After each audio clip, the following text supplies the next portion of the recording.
Welcome back to another episode of Radical Disruption. I could be having a baby right now. I really, truly could be having a baby right now. My due date, November 6th. I batched out this episode way in advance, so I don't know. I'd be curious to know. Maybe I'm literally having a baby right now as we speak. I could have had a baby a few days ago. I could be having a baby in 2 days from now.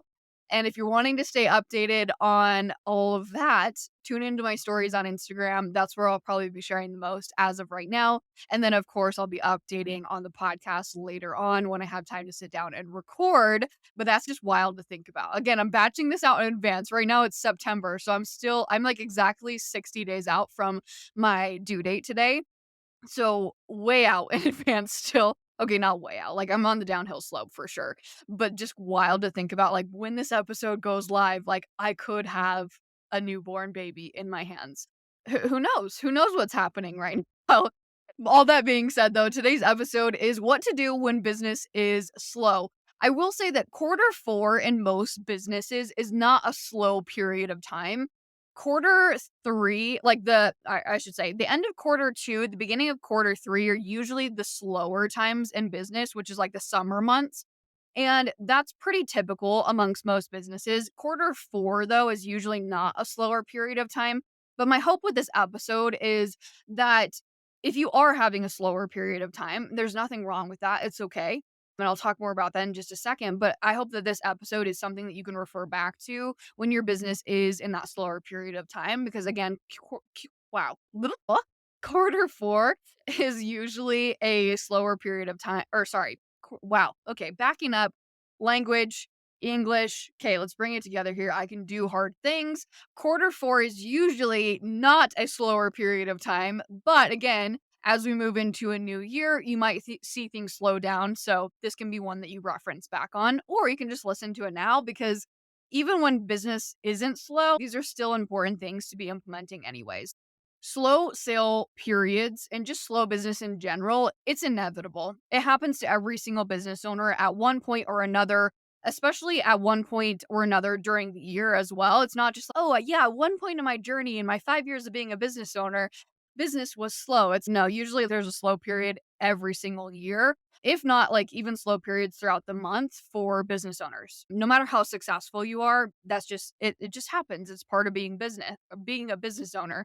I have weeks that are slow and there are months that are slow. Like, for example, July was a slow month for me.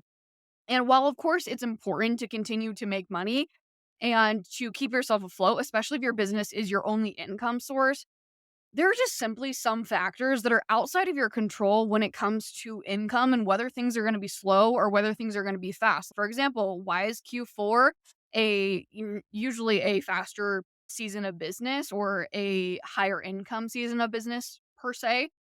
Holidays, right? Whereas, like, why is usually the end of Q2, beginning of Q3 slower? It's a season, right? Summer season where people are taking more time off of work, spending less time on their phones because they're traveling and vacations and their schedules are different. So there are a lot of different factors that play into these different things here, and some of them are just out of our control ultimately. So instead of looking at these slower periods as a failure, really shifting your mindset to see this as an opportunity to fine tune your business, to focus on the small details and really set yourself up for long term success. Now, I have 9 things that I want you to focus on when business is slow or when you have little to no clients or customers. These 9 things, this is what I want you to come back to. And these 9 things, again, like you might come back to these 9 things multiple times throughout the year.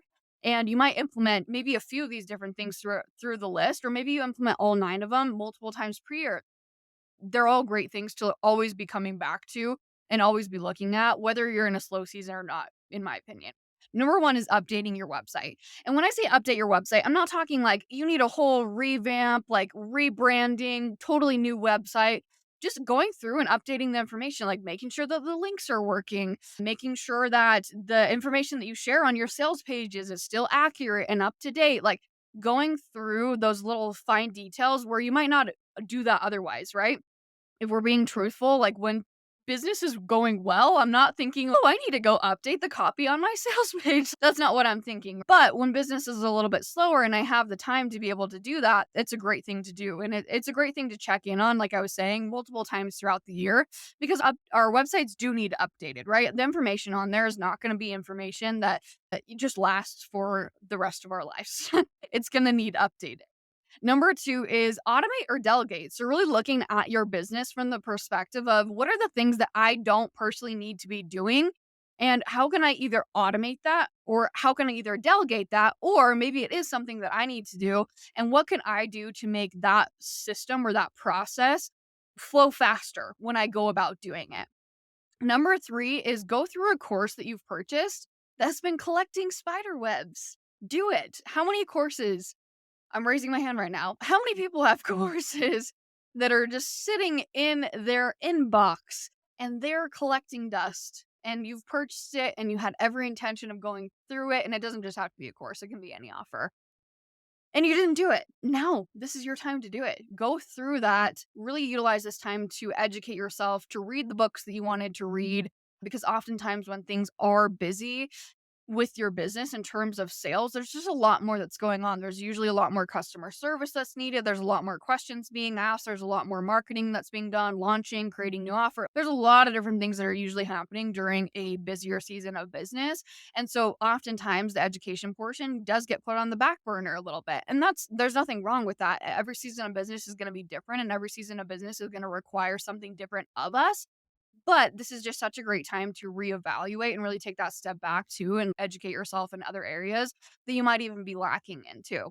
Number 4 is focus on SEO for your website as well as your social media. Again, it's just one of those things where it's not at the forefront of our minds when things are going well to go and update our SEO that might be on our website or focus on the SEO on our social media account. That's not top of mind. Nothing wrong with that, but this is such a great time to just take that step back and really look at things that are more like the back end details that oftentimes get forgotten. Number 5 is really look at feedback and implement changes. And what do I mean by feedback? Look at those testimonial forms that your clients are filling out, that your customers are filling out.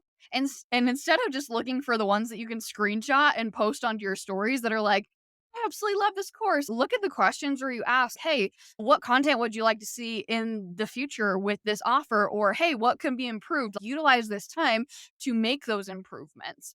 Number 6 is dig into the analytics. So on Instagram, you can dig in and see what's working, what's not working. You can ask yourself what offers are selling best. And that could be a really great thing that can affect the way that you market in your business moving forward because you can shift, like you can maybe say, hey, I'm marketing this offer a lot and it's not converting. This one's not selling as much as this other offer. And this offer is selling really well even though I haven't marketed a lot. Maybe if I put a little bit more of my focus towards marketing of this, then it'll actually sell even better. And so asking yourself what offers are selling best and how can you shift your marketing to help you to achieve whatever your goal is ultimately. How many customers are repeat customers? That's another analytic to look at. What does your recurring revenue look like on a month to month basis? How can you increase that recurring revenue?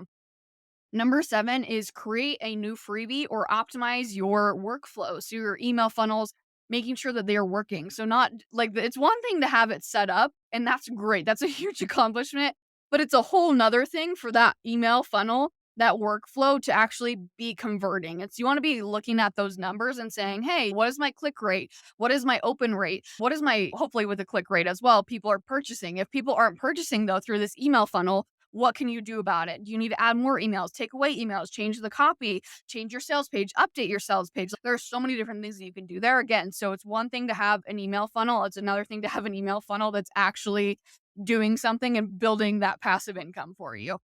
Number 8, create new offerings.